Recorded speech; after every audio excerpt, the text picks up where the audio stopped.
নমস্কার সকলকে, Mithu's kitchen official চ্যানেলে আপনাদের সকলকে স্বাগত জানাই। আশা করি আপনারা যেখান থেকে আমার এই ভিডিওটি দেখছেন আপনারা সকলে ভালো আছেন এবং সুস্থ আছেন। আজকে আপনাদের সাথে শেয়ার করে নেব ভীষণ লোভনীয় স্বাদের মাশরুম কারির রেসিপি, যা রুমালি রুটি, পরোটা, ফ্রাইড রাইস, পোলাওয়ের সাথে খেতে বেশ ভালো লাগে। তাহলে চলুন রেসিপিটি শুরু করা যাক। তার জন্য প্রথমেই আমি এখানে প্রায় 2টো প্যাকেট মাশরুম নিয়েছি।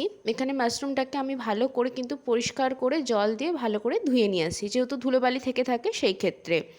পরিষ্কার করে ধুয়ে নেওয়ার পরে একটি পাত্রের মধ্যে আমি মাশরুমগুলো নিয়ে নিয়েছি। এরপরে মাশরুমগুলোকে একটা মাশরুমকে আমি 4 টুকরো করব লম্বাটেভাবে।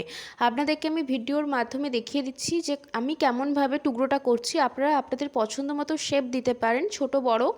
আমি এখানে একটা মাশরুমকে 4 টুকরো করে নিয়েছি। দেখুন ঠিক এইভাবেই কিন্তু মাশরুমগুলোকে আমি টুকরো করে নিয়েছি। আর মাশরুমগুলো খুব ভালো করে ধুয়ে নেওয়ার ফলে কিন্তু মাশরুমগুলোর গায়ে কোনোভাবেই ধুলোবালি নেই। 2 থেকে 3 বার জল পাল্টে পাল্টে ভালো করে ধুয়ে নেওয়ার চেষ্টা করবেন।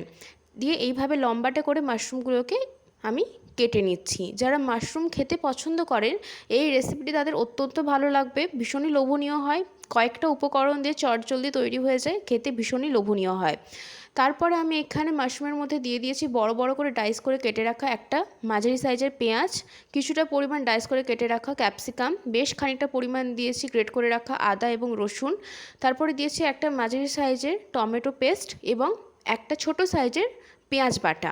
হাতের 1 মুঠো দিয়েছি কারি পাতা, এতে করে ফ্লেভারটা ভীষণ ভালো আসে। তারপর আমি এর মধ্যে দিয়েছি পরিমাণ মতো নুন, সামান্য পরিমাণ হলুদের গুঁড়ো, পরিমাণ মতো দিয়েছি ধনের গুঁড়ো এবং অল্প পরিমাণ দিয়েছি জিরের গুঁড়ো।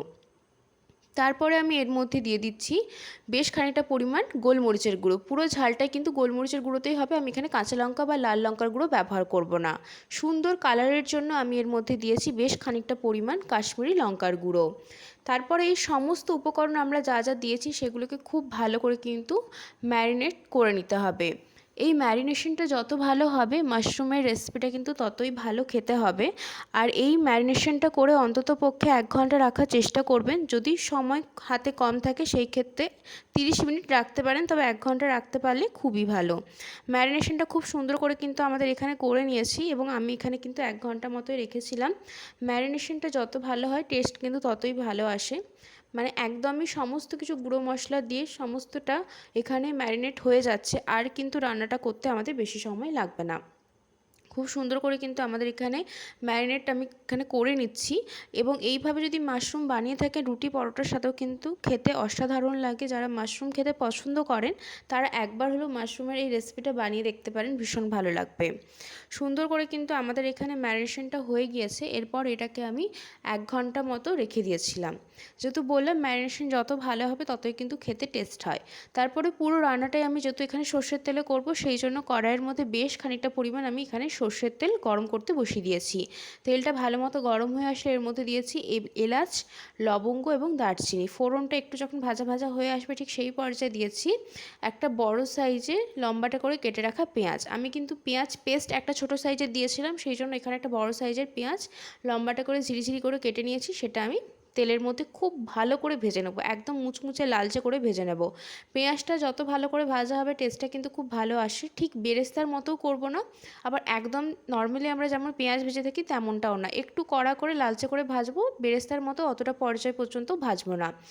প্রায় 10 থেকে 12 মিনিট হাতে সময় নিয়ে লো টু মিডিয়াম ফ্লেমে পেঁয়াজটাকে ঠিক এইভাবে অনবরত মেশাতে হবে, নাহলে কিন্তু কড়ার গায়ে লেগে যাওয়ার চান্স থাকতে পারে। ঠিক সুন্দর মতো করে পেঁয়াজটা যতক্ষণ না অবধি ভাজা হচ্ছে আমাদেরকে অপেক্ষা করতে হবে। পেঁয়াজের কালারটা যখন দেখবেন এইভাবে একটা ব্রাউনিশ কালার চলে আসছে, একটু মুচমুচে হয়ে গিয়েছে পেঁয়াজটা ভাজা, ঠিক সেই পর্যায় পর্যন্ত কিন্তু আমরা এখানে পেঁয়াজটা ভেজে নিয়েছি এবং এর মধ্যে দিয়ে দিয়েছি ম্যারিনেট করে রাখা মাশরুমটা।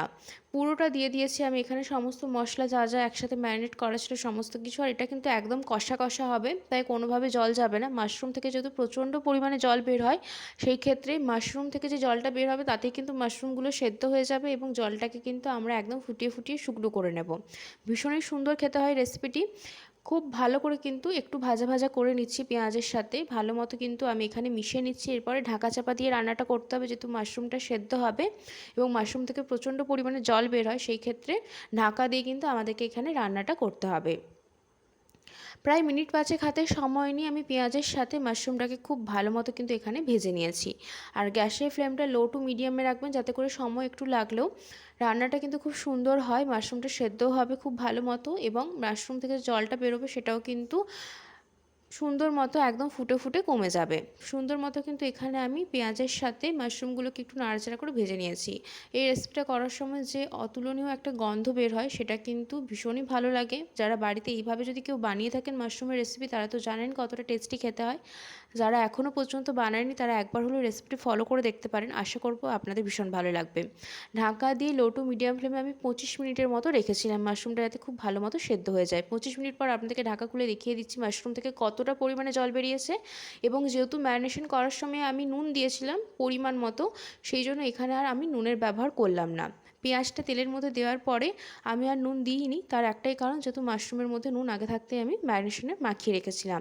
তারপরে বেশ খানিকক্ষণ আরও 10 থেকে 15 মিনিট হাতে সময় নিয়ে লো টু মিডিয়াম ফ্লেমে ফুটিয়ে সুন্দর মতো একদম শুকনো শুকনো যখন হয়ে আসবে ঠিক সেই পর্যায় পর্যন্ত কিন্তু রান্না করে নিতে হবে। তাহলে কিন্তু আমাদের এই মশলাদার লোভনীয় স্বাদের মাশরুম কারি একদম রেডি হয়ে যাবে। আজকের রেসিপি আপনাদের কেমন লাগলো অতি অবশ্যই করে কমেন্ট করে জানাবেন। যদি ভালো লেগে থাকে অবশ্যই করে আমার চ্যানেলটিকে সাবস্ক্রাইব করে দেবেন। লাইক শেয়ার কমেন্ট করতে ভুলবেন না। আর যদি এরকম নিত্য নতুন রেসিপি পেতে চান তাহলে অবশ্যই করে আমার চ্যানেলটিকে সাবস্ক্রাইব করে দিয়ে আমার চ্যানেলের পাশে থাকার অনুরোধ রইল। দেখুন কত সুন্দর হয়েছে দেখতে, দেখতে যত না লোভনীয় হয়েছিল খেতে কিন্তু ভীষণ লোভনীয় হয়েছিল। মাশরুম কারি কিন্তু একদম রেডি হয়ে গিয়েছে। আর দেখেই বুঝতে পারছেন একদম মাখো মাখো হয়েছে, একদম কষা টাইপের, ভীষণ লোভনীয় খেতে হয়। বাড়িতে অবশ্যই করে একবার ট্রাই করে দেখতে পারেন। আশা করব আপনাদের ভীষণ ভালো লাগবে। রেসিপিটি কেমন লাগলো কমেন্ট করে জানাতে ভুলবেন না। আর এই রেসিপিটি যদি আগে বাড়িতে বানিয়ে থাকেন তাহলে রেসিপিটি আপনাদের কেমন লেগেছে সেটাও কিন্তু কমেন্ট করে জানাতে পারেন।